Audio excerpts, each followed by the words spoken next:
Graça e paz, meus irmãos. Seja muito bem-vindo à nossa Escola Bíblica Dominical. Você está na companhia da Igreja Batista Regular Bereana, em Jaraguá do Sul, Santa Catarina. Nós estamos na nossa Escola Bíblica Dominical, estudando aqui as 9 marcas de uma igreja saudável.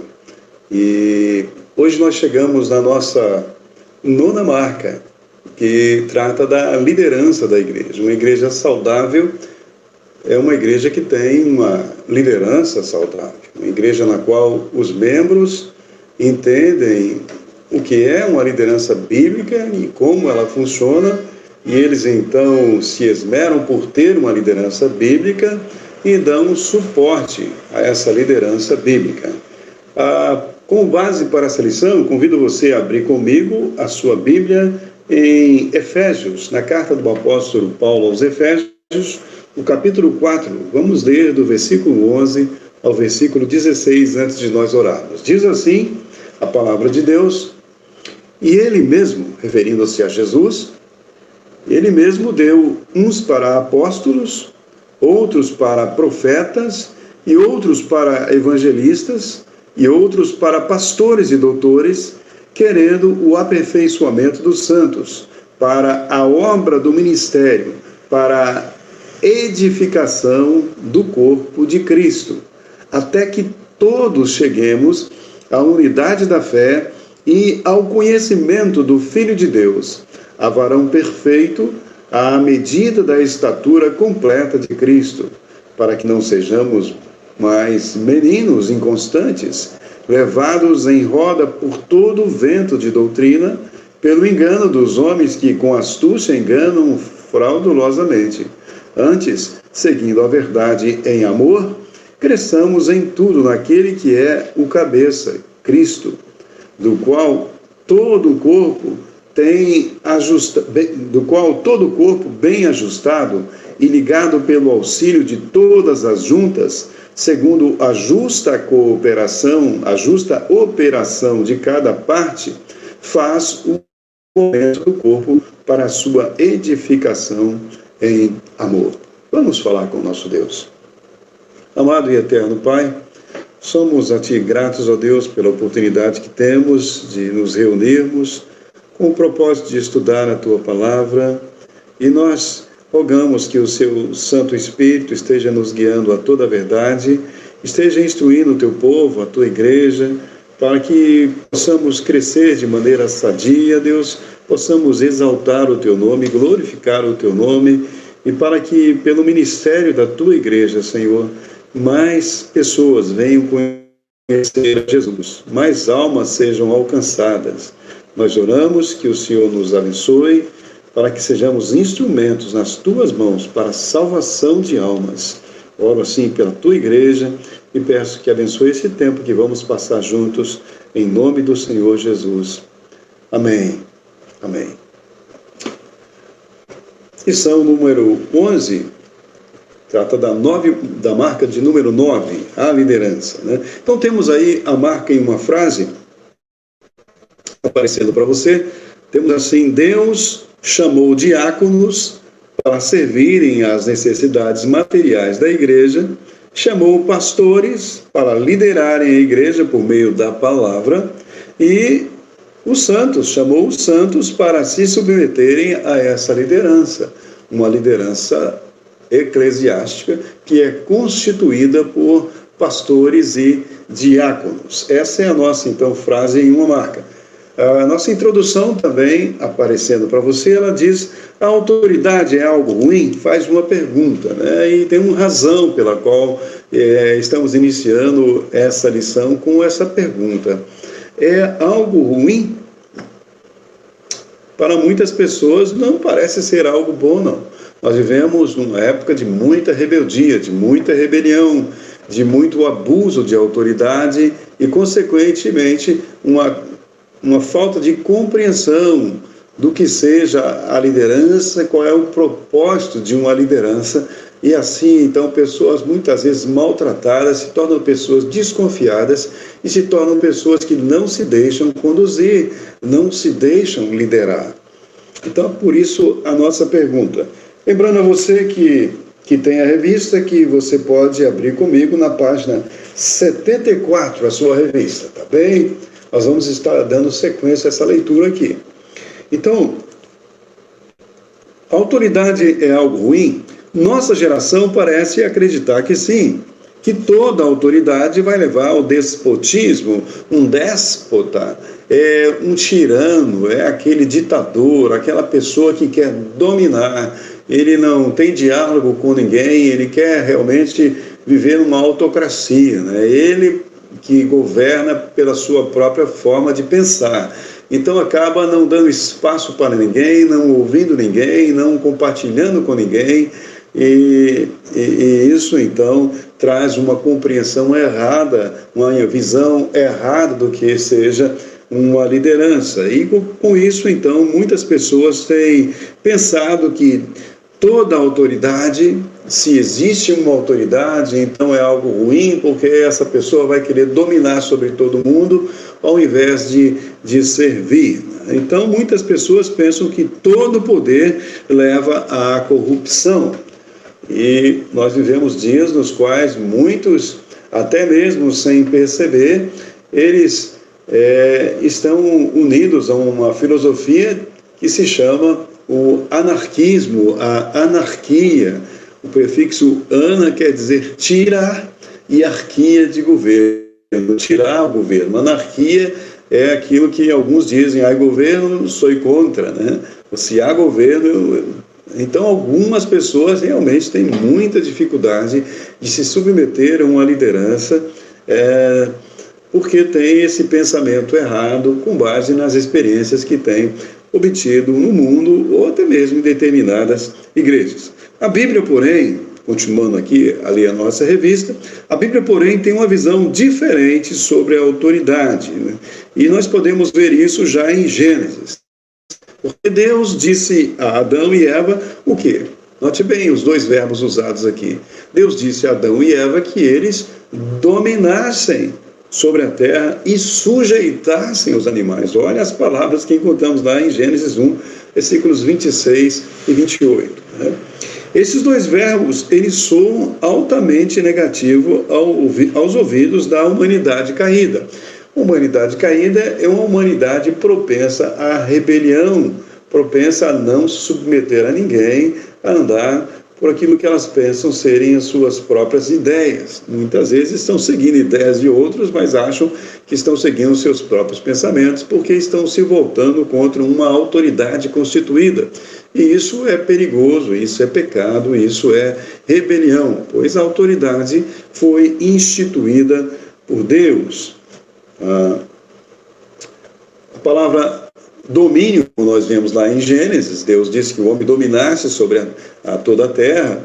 Domínio, porém, essa palavra tem relação direta com o fato de o ser humano ter sido criado à imagem e conforme a semelhança de Deus.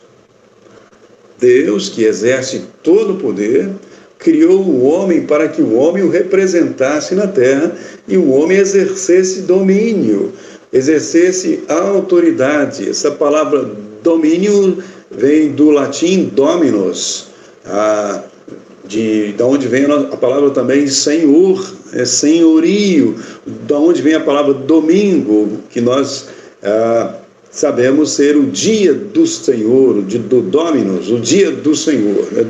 Então, a autoridade não é algo ruim, porque o Senhor mesmo que estabeleceu a autoridade. Criou o homem à sua imagem e semelhança e ordenou que ele o representasse na terra, exercesse autoridade, exercesse domínio. Então, a autoridade não pode ser algo necessariamente negativo. Algumas pessoas podem fazer um mau uso disso, no entanto, a autoridade é necessária, é importante. Ser imagem e semelhança de Deus significa que Deus criou o homem para ser parecido com ele e representá-lo. Homem e mulher foram colocados como vice-regentes sobre a criação. Deus, o regente mor, e o homem e a mulher como vice-regentes sobre a criação. E eles deveriam, assim, representar e refletir o bom governo de Deus sobre a terra, tendo um bom modelo de autoridade e liderança para observar, que é o próprio Deus. Na viração do dia, o próprio Senhor conversava com eles, exercia a liderança sobre eles e eles estavam tranquilos diante da presença de Deus. Então, eles tinham um modelo de autoridade perfeito e poderiam, assim, observar o próprio Deus.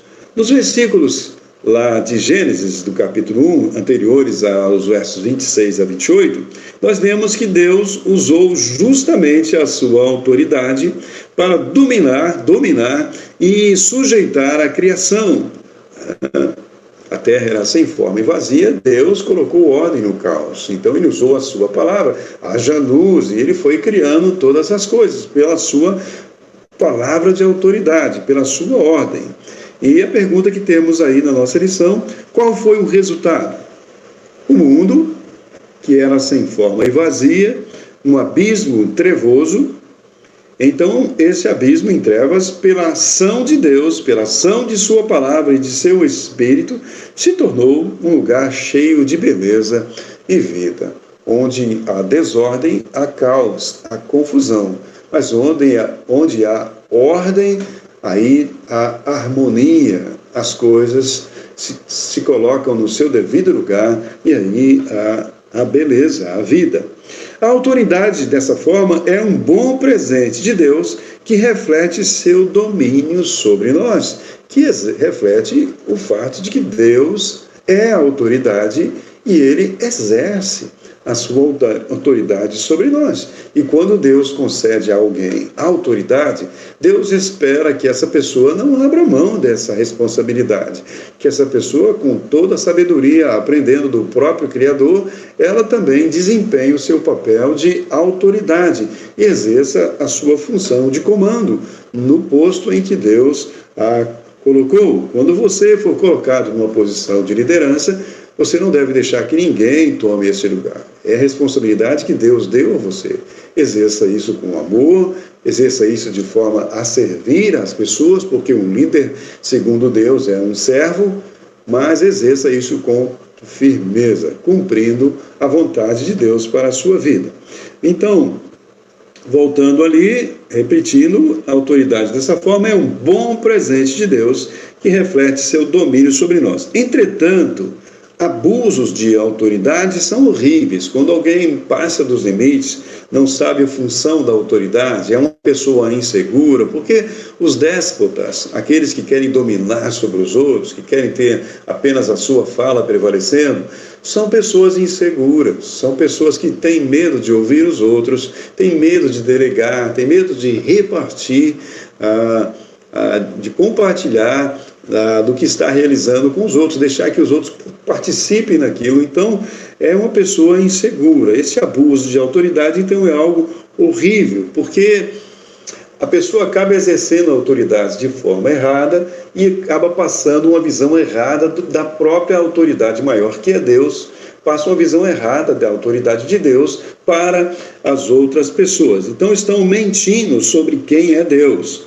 E isso é extremamente importante para as relações em nossas famílias, nosso país, nossas igrejas. É muito importante que quem exerce a autoridade a exerça de maneira correta para que dê uma visão clara para as outras pessoas. E isso vai ter uma influência muito grande dentro da nossa convivência familiar, dentro do nosso próprio país, das autoridades do nosso país e também, consequentemente, nas nossas igrejas. Ali em Filipenses capítulo 1, no versículo 1, o apóstolo Paulo, ele lista 2 ofícios que exercem liderança servil de formas diferentes sobre a igreja. Ele vai falar de bispos e diáconos. Paulo coloca isso aí, bispos e diáconos. E nós vamos olhar, então, a partir de agora, para essas 2 figuras, essas duas autoridades instituídas por Deus dentro da igreja, os bispos e os diáconos. Vamos começar pelos diáconos. Mas temos aqui, aí antes disso, duas perguntas para nós conversarmos a respeito. Por que as pessoas rejeitam o exercício da autoridade? Não é? Já parou para pensar nisso? Por que algumas pessoas são extremamente rebeldes? Elas não conseguem respeitar ninguém. Muitas vezes, alguns filhos têm pais que são fracos no exercício da sua autoridade. Pais que não sabem realmente exercer comando sobre os seus filhos, e os filhos fazem pressão sobre os pais, e os pais acabam cedendo. Pessoas assim, que não respeitam nem os seus pais, vão ter dificuldade em respeitar um professor, respeitar um patrão, respeitar qualquer modelo de autoridade na sua vida, e serão pessoas que vão ter muitos problemas, vão ter dificuldades.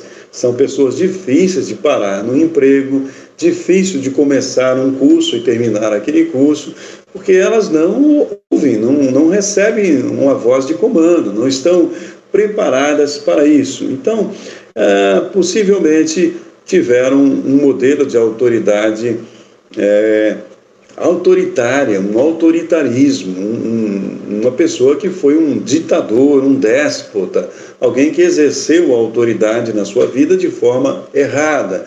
Então, ela não teve paciência de orar e clamar a Deus, e acabou querendo fazer justiça com as próprias mãos, e com isso acabou se tornando um rebelde, e vai ter a tendência de ser um dominador, como aquele modelo de autoridade que a frustrou um dia.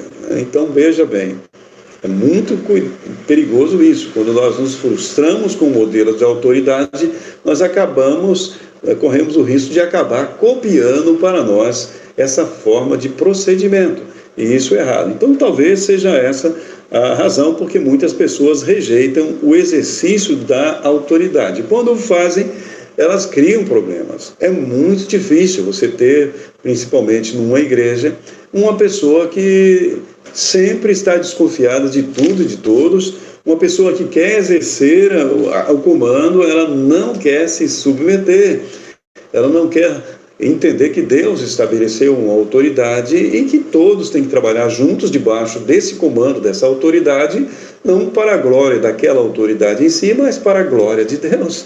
E devemos todos estar realmente convictos de que estamos trabalhando juntos para esse fim, tendo uma voz de comando, né? uma direção. A segunda pergunta nossa é: você já serviu debaixo de um bom líder?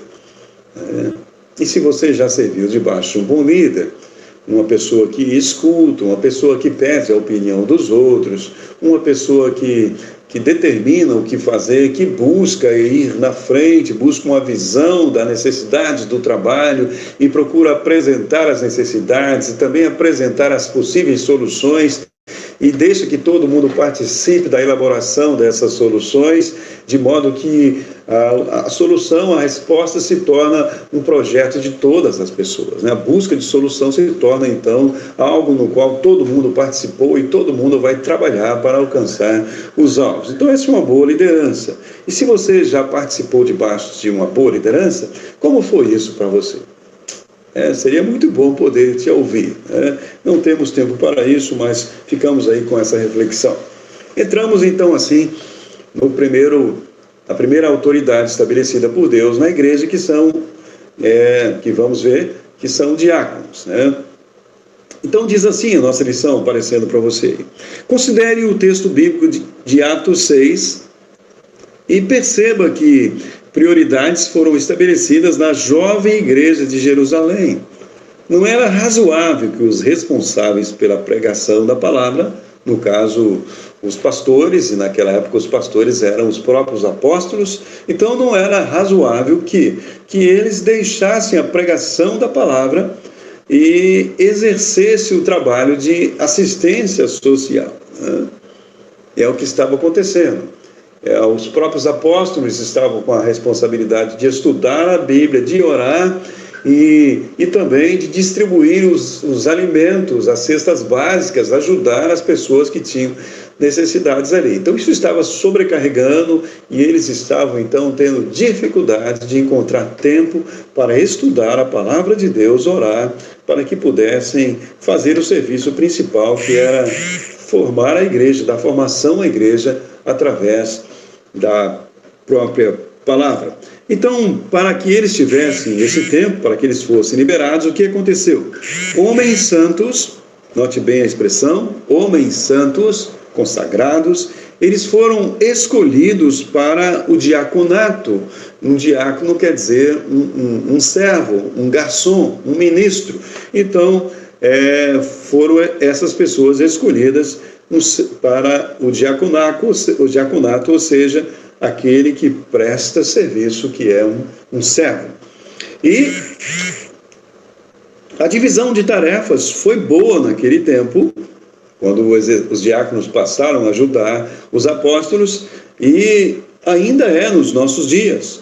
Contudo, é imprescindível que ambos, pastores e diáconos, quando a igreja vai escolher pastores e diáconos, a igreja esteja consciente das características que os qualifiquem para o serviço. É preciso se observar isso. Um dos textos que no qual nós encontramos as características do diácono, aquilo que a igreja deve observar quando vai escolher os seus diáconos, está lá em 1 Timóteo capítulo 3. Ali as qualidades elas podem ser resumidas em uma palavra, como diz a nossa lição. Que palavra? Maturidade.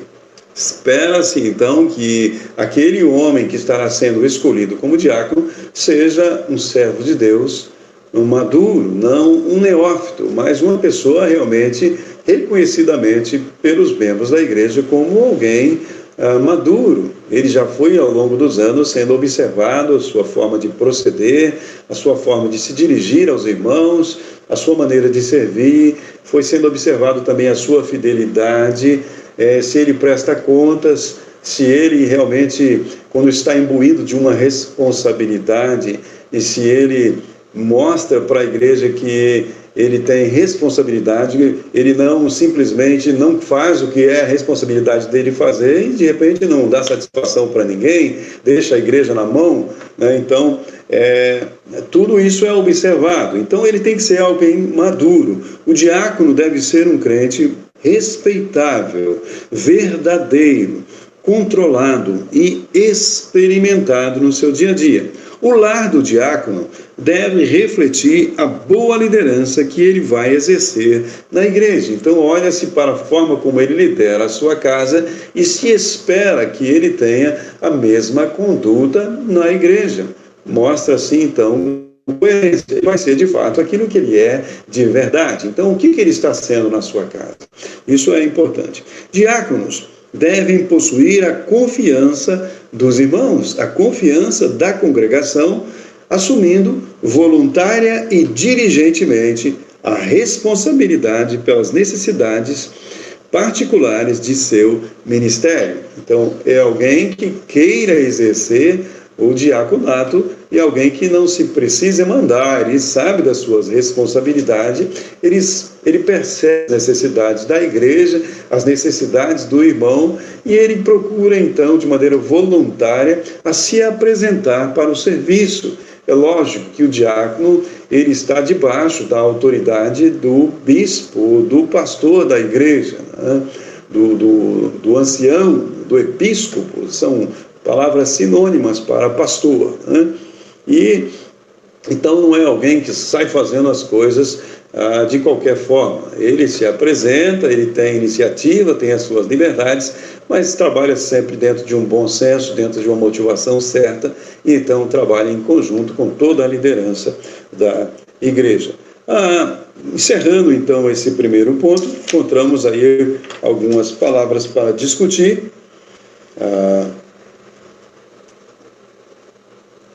São as perguntas o seguinte: quais as vantagens da divisão de responsabilidade entre os ministros da mesa e os ministros da palavra? conforme nós vemos lá em Atos 6. Então, os ministros da mesa, aqueles que vão servir a mesa, trata-se então dos diáconos. Lembrando que os diáconos foram instituídos primeiramente com este fim, atender às necessidades materiais dos irmãos da igreja, olhar para as questões organizacionais da igreja, né? Olhar para o patrimônio da igreja e todas essas coisas que envolvem questões materiais, e de modo que ele possa liberar o pastor, que ele tenha mais liberdade. Então, a pergunta que se está fazendo é essa: quais as vantagens da divisão de responsabilidade entre os ministros da mesa, os diáconos, e os ministros da palavra, que são os pastores, conforme nós vemos lá em Atos? As vantagens, podemos dizer que aí não há uma sobrecarga. O pastor não está fazendo tudo sozinho. Ele tem irmãos preciosos que o apoiam, que o procuram, que se voluntariam, que trocam ideias com ele. E dessa forma, na medida que esses irmãos vão se achegando ao pastor, ele pode saber com quem ele pode contar, ele tem liberdade. Então, ele pode ligar para essas pessoas, ele pode compartilhar necessidades. Então, ele reparte todo esse fardo de responsabilidades, e o resultado é que o desempenho da igreja é muito melhor, as coisas vão acontecendo de maneira mais rápida, de maneira bem mais organizada e uma qualidade muito melhor. Segunda pergunta nossa: quais são algumas necessidades em sua igreja que precisaria de um serviço diaconal? Você tem enxergado na igreja situações nas quais você diz: espera aí, isso aí não era o papel do pastor da igreja, não. Um diácono poderia estar fazendo isso aí. O que está faltando? Será que o pastor não está delegando? Ou será que os diáconos não estão assumindo a responsabilidade? Então está aqui chamando você que é membro da igreja para observar essas coisas e notar como está funcionando essa questão da relação diáconos e pastores na sua igreja. Quais são algumas necessidades em sua igreja que precisariam de um serviço diaconal? O pastor está sendo sobrecarregado com questões materiais? O que você acha nesse sentido? Então lembre que você, como membro, você tem liberdade para conversar com os diáconos da igreja, com todo respeito, com todo amor, bem como também conversar com o pastor da sua igreja. A Bíblia nos diz que na multidão dos conselheiros há sabedoria. Um pastor sensato e humilde, temente a Deus, ele está sempre pronto e disposto a ouvir os membros da igreja, naquilo que os membros estão mostrando interesse pelo bom andamento da igreja como um todo, né? Então, converse com o seu pastor, converse com os seus diáconos. A segunda autoridade estabelecida por Deus, que vamos ver aqui, são, então, os pastores. E nossa revista vai dizer para nós, aparecendo para você, as diferentes formas de nomearmos o serviço prestado pelo ministro do Senhor, ou seja, o serviço prestado pelo ministro da palavra, que é o pastor. A partir do texto de Filipenses 1, podemos ver essas diferentes formas de nomear o ministro, né? E isso indica as suas características. Vamos ver então isso aí. Ele é chamado de presbítero e também de ancião. E essas duas palavras, ancião nos remete aí às cãs, né, os cabelos brancos, nos remete então a uma pessoa madura, né, como todo ministro deve ser. Na verdade, nenhum ministro considera a si mesmo como totalmente maduro, uma pessoa madura, mas existe qualidades que devem ser observadas nele para que a igreja conceda a um homem o papel de pastor, o papel de ministro. Então, presbíteros, ancião, remetem à maturidade que o ministro deve ter. Outra palavra é bispo. Em outro lugar também aparece episcopo, né, que é um supervisor, que é um superintendente, né, que é alguém que tem a supervisão e liderança diante do povo. E ainda a palavra pastor, que remete ao cuidado de nutrição e proteção para com as ovelhas. O pastor, então, ele é o presbítero, o ancião, o bispo, o supervisor, é aquele que não exerce domínio sobre as ovelhas de Cristo, mas ele exerce um cuidado. Ele é aquele que vai conduzir as ovelhas do Senhor aos pastos verdejantes da palavra de Deus, para que a igreja assim possa crescer. Então, a liderança, os pastores, a liderança ela precisa primeiro ser uma liderança qualificada para que uma igreja seja sadia. Como diz aí aparecendo para você, a herança histórica nos mostra que nem sempre temos priorizado as qualificações bíblicas no momento de escolha dos nossos líderes. O que está querendo dizer aqui é que a realidade de muitas igrejas, a história de muitas igrejas, mostra que muitas vezes os crentes não foram sensatos ao convidar um determinado pastor para a sua igreja. Muitas vezes o que se faz nesses momentos é convidar uma série de 3 ou 4 pastores ou 5 pastores para pregar na igreja, uma série de conferências ali, e ele vai pregando, e depois que todos aqueles candidatos se apresentam, a igreja faz uma entrevista com eles e define aquele que a igreja julgou ser o mais qualificado. Mas, muitas vezes, esses contatos com esse candidato não é um contato suficiente para que se observe a maturidade, o compromisso, a vida piedosa desse homem, e algumas igrejas acabam escolhendo um pastor que não está qualificado, que não irá atender às necessidades daquela igreja, e muitas vezes a igreja padece por 1, 2, 3, até mais anos, até que aquele pastor possa ser desligado, ou ele mesmo por si só saia da igreja, dando oportunidade para que outro pastor seja chamado. Então é isso que está nos mostrando que essa herança histórica, que mostra que nem sempre as igrejas têm tido uma atitude correta de observar as qualidades bíblicas que um pastor deve ter. Talvez o receio de se ter um homem santo, mas que não saiba lidar com administrações organizacionais, nos façam pender para o outro extremo e nos fazem esquecer que a vida piedosa deve ser a principal característica a ser observada no pastor, no obreiro. Algumas pessoas pensam que o pastor deve ser aquela pessoa que é um bom administrador, uma pessoa bastante organizada, então elas querem que ele movimente as coisas. E realmente o pastor deve ser alguém bem organizado, um bom administrador, mas a qualidade principal que se deve observar nele é que seja um homem piedoso, ou seja, um homem consciente da presença de Deus, um homem temente a Deus, e se ele assim o for, com certeza também será um bom administrador. Diz ainda para nós a nossa lição, leia Timóteo capítulo 3, versos de 1 a 7, Tito 1 de 5 a 9, para a compreensão das características imprescindíveis na vida do ministro. Vamos observar essas características agora?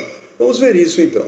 Quais são essas características extremamente necessárias que a igreja deve observar quando ela for escolher um ministro da palavra, um pastor? Aparecendo para você, 1 Timóteo 3, de 1 a 7, diz assim: fiel é a palavra. Se alguém aspira o episcopado, está aí a palavra, o episcopo, o supervisor, a palavra epi, de uma visão periférica, e escopo, de visão mesmo, uma visão então periférica, uma supervisão, alguém que está num ponto elevado e fazendo uma varredura. Então esse é o episcopo. Então está dizendo que se alguém deseja o episcopado, excelente obra almeja. É necessário, portanto, que o bispo seja irrepreensível, esposo de uma só mulher, temperante, sombrio, ou melhor dizendo, temperante, sóbrio, não bêbado, modesto, hospitaleiro, apto para ensinar, não dado ao vinho, não violento, porém cordato, inimigo de contendas, não avarento, Há muitas pessoas que, muitas vezes, algumas igrejas acabam escolhendo um pastor, não sabe o que é, e às vezes é um homem que espanca a própria esposa. Isso já tem acontecido em muitos lugares e acaba sendo uma situação vexatória para a própria igreja, né? Como que o seu próprio líder, como é que ele vai dirigir a igreja se ele tem uma atitude dessa forma de liderança dentro da sua própria casa? Então, a igreja tem que estar atenta a isso. Versículo 4, que governe bem a própria casa, criando os filhos sob disciplina com todo respeito. Pois se alguém não sabe governar a própria casa, como cuidará da igreja de Deus? E não seja ele novo na fé, neófito, quer dizer, um novo na fé, para não suceder que se ensoberbeça e incorra na condenação do diabo, se enche de vanglória, não entende o seu papel de servir os irmãos, e ele às vezes quer se projetar como autoridade sobre os outros, como alguém que quer dominar as outras pessoas, e então não entendeu a sua função, é um neófito, alguém que se ensoberbeceu, né? Mas, diz versículo 7, que ao contrário disso, é necessário que ele tenha um bom testemunho dos de fora, a fim de não cair no opróbrio e no laço do diabo. Então, aqui, em 1 Timóteo 3, encontramos essas características de um pastor. Ainda em Tito, capítulo 1, versículo de 5 a 9, podemos ver ali o apóstolo Paulo falando a Tito, diz assim: por esta causa te deixei em Creta. Ele deixou Tito lá em Creta. Para quê?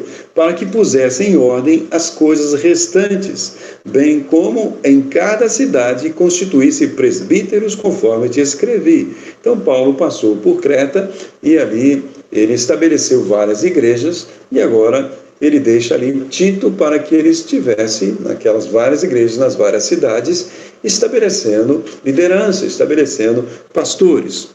E como que deveriam ser esses presbíteros? Alguém que seja irrepreensível, marido de uma só mulher, que tenha filhos crentes, que não são acusados de dissolução, nem são insubordinados, porque é indispensável que o bispo seja irrepreensível, como dispenseiro de Deus, não arrogante, não irascível, não dado ao vinho, nem violento, nem cobiçoso de torpe ganância. Antes, hospitaleiro, amigo do bem, sóbrio, justo, piedoso, que tenha domínio de si, apegado à palavra, fiel, que é segundo a doutrina, de modo que tenha poder tanto para exortar pelo reto ensino, como para convencer os que o contradizem. Então deve ser uma pessoa que está se empenhando por conhecer a palavra de Deus. Então é isso que uma igreja deve observar nas características de um homem para que o tenha como o seu pastor. Agora, a nossa lição também traz aí o fato de que a Bíblia normalmente fala de pastores nas igrejas, ou seja, uma liderança plural, né? Faz-se necessário que todos nós que fazemos parte de uma igreja local olhemos para as Escrituras para entender o que ela nos ensina a respeito também desse assunto.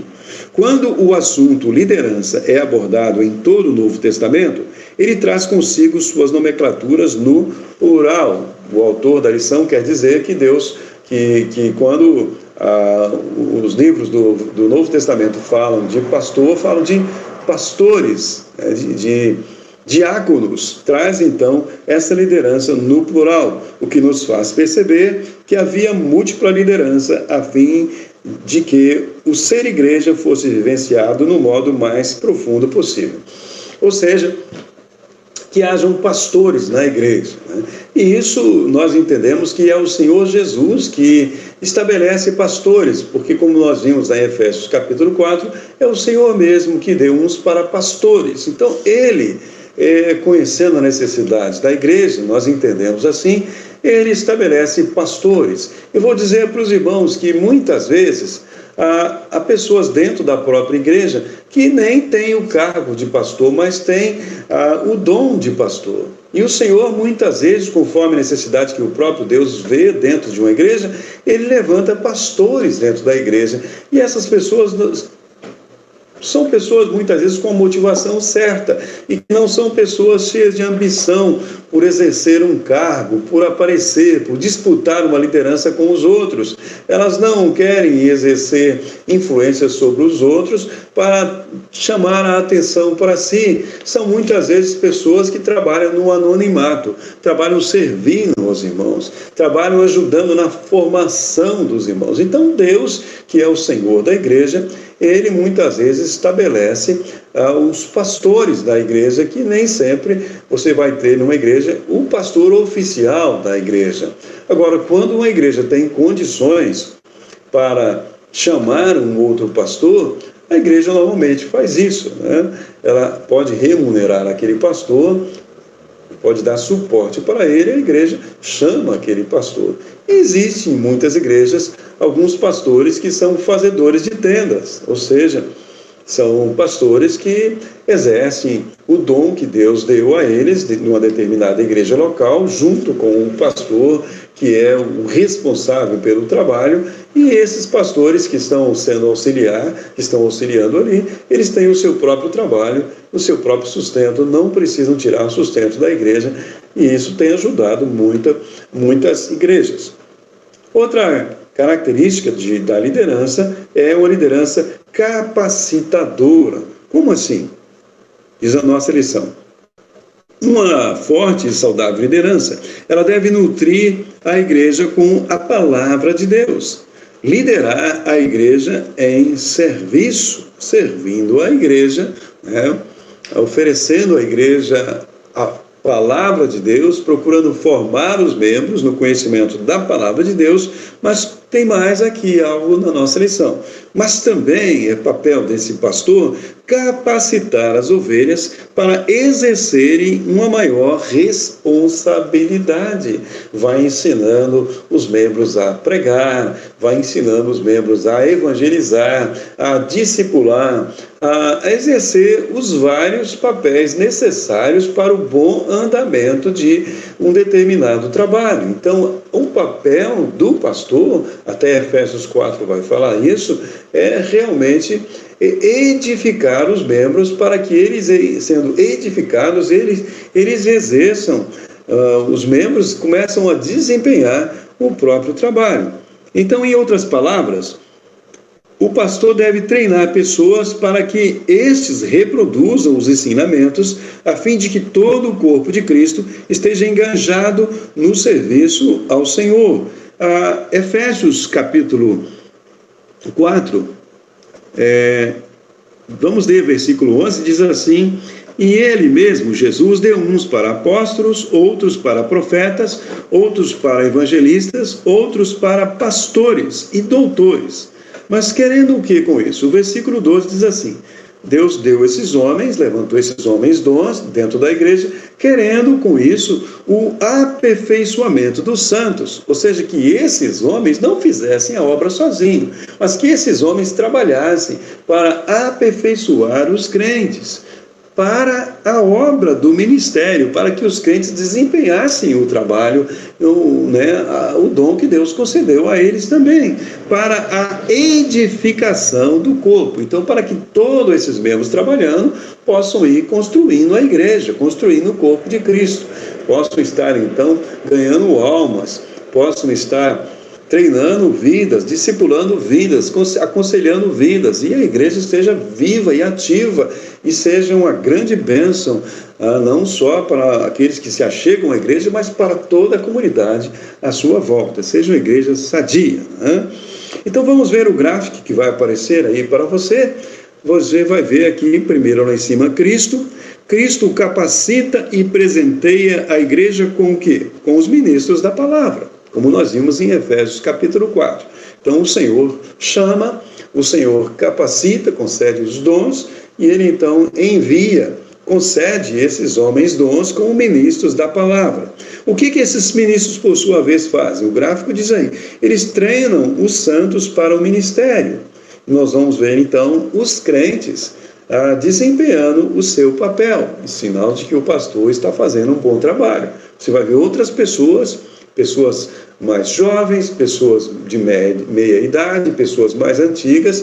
Então a igreja está tendo uma dinâmica. Você vai ver pessoas que aprendendo, obtendo também um lugar para desempenhar o seu papel. É muito bom quando as pessoas encontram dentro da igreja lugar para trabalhar.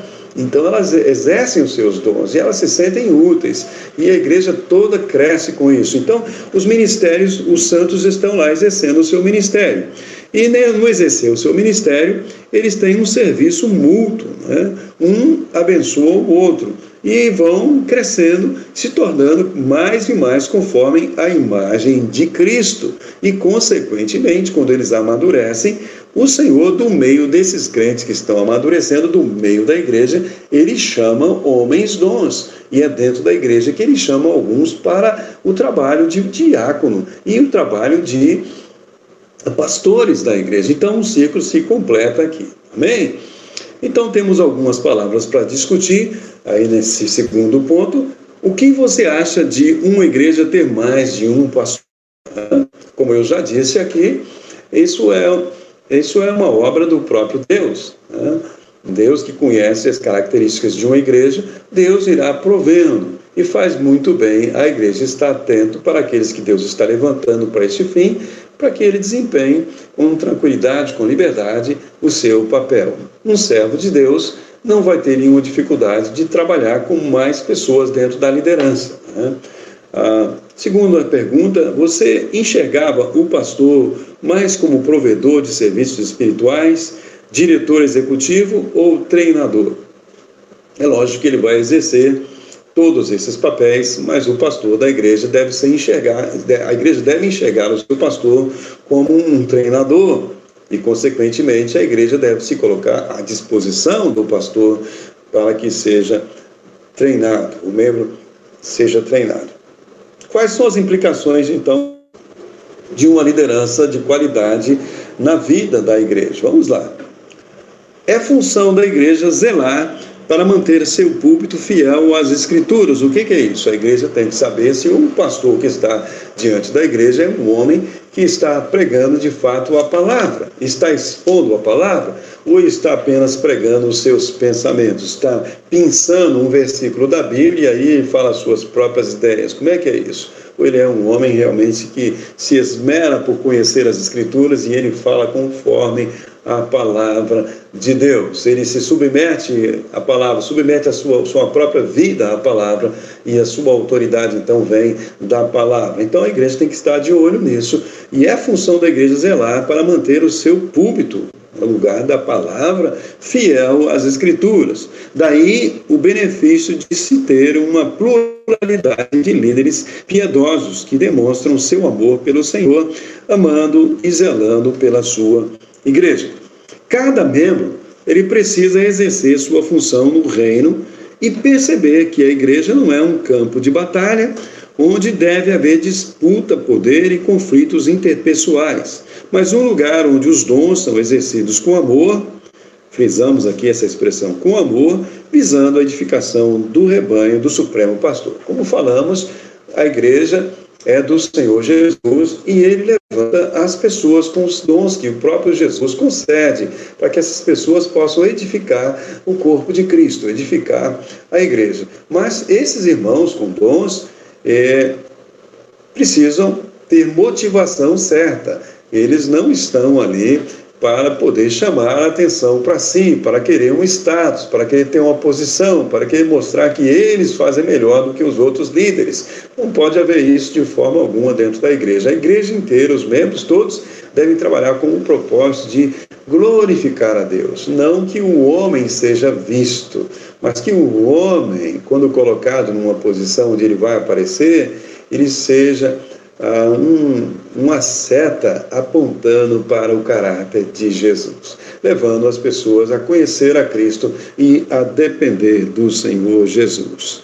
Isso quer dizer, então, que se há outros pastores na igreja e os diáconos da igreja, eles não devem, de forma alguma, dificultar a vida do pastor da igreja. Elas devem se submeter à igreja e deve, se tem alguma discordância com o pastor da igreja, procurar conversar com ele à luz das Escrituras para que as coisas possam caminhar para o bem da igreja e para a glória do nosso Senhor Jesus. Então, perguntas para discutir.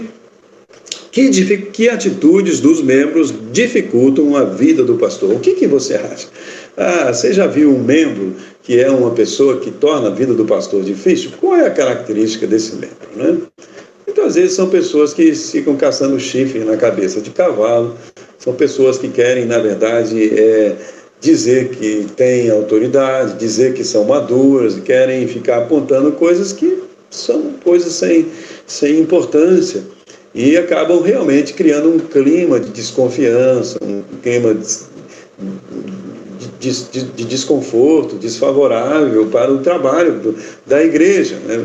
E acabam fazendo até mesmo um partidarismo, e isso impede a bênção de Deus, pois impede o bom andamento do trabalho. Então, atitudes de membros que dificultam a vida do pastor, atitude de preguiça, atitude de falta de voluntariedade, atitude de insubmissão, atitude de querer contestar tudo, e às vezes sem necessidade.